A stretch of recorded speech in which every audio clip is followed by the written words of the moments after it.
Michelle Yeoh of Everything Everywhere All at Once. Yung actors doon, yung directors doon. Yun yung pinaka-ultimate dream ko sa akin. Kasi that's the best film for me. Everything Everywhere All at Once. Sa mga local, sino pa yung gusto mo makatrabaho? Or makatrabaho ulit? Pwede ba natin buhayin si Dolphy? Ay, iba. Ito na yung horror na sinasabi. Wala in particular eh. Hirapan ako doon. Comedy actor. Nakasama mo na si Epi. Si Epi? Yes, oo, nakasama ko. Ilang na- beses? Oo, masaya din katrabaho si Epi. Nakasama ko siya sa Princess Diaries. Would love to work with Epi again. Si Empoy, hindi ko pala nakakatrabaho sa isang pelikula. I guess, I hope this answers your question, pero I would like to do a comedy film na sama-sama kami mga komedyante. Parang Expendables, nagsama-sama yung mga action stars. Pero ito naman, pelikula nagsama-sama yung mga komedyante. To save the world. Kasi talagang super idol mo si Dolphy. So, when you were starting ba, you still around at that time? Or hindi mo talaga siya Hindi na. Hindi. Kasi I started sa show business 2014. So, wala na talaga. Oo. Pero lumaki kasi akong nanonood ng mga Pumalong Dariles. Fan ako ng mga sitcom growing up. So, gusto mong sundan yung footstep niya? Gusto mo rin naman yung comedy?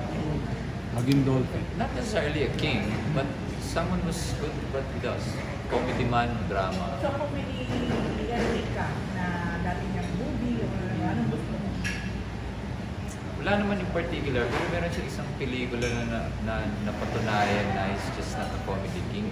Yung pagiging magaling niya rin na drama actor. Yung anak niya si Ninyo Mula. Tatay kong nanay. Tatay kong nanay. Yun. That, Yun ang bro. Epe, Pepe! aside from Empoy, sino pang dun sa Expendables na sinasabi mo? Sino pang pamilyan?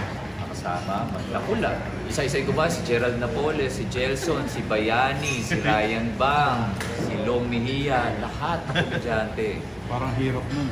Diba? Oo. Pero that would be iconic kung makagawa ng pelikula. Kung may pipiling kang director, sino? Sa comedy.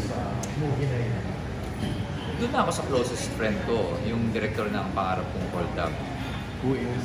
Si Marius Talampas. Actually, we're doing a movie na pinopromote ni Gerald, yung sa Pumutos kay Josh. Yun, may special participation din po kasi. Yun po yung comeback niya after ang Pangarap Kong Hold Up. Ang tagal na sundan, no? Kasi ano po siya eh, commercial director siya eh. So yung mga napapanood niyo sa... EVC? Yung mga commercials ng Grab ngayon, yung bata na may daliri sa noo, yung mga RC Cola commercials, siya po yun. Oo, yes.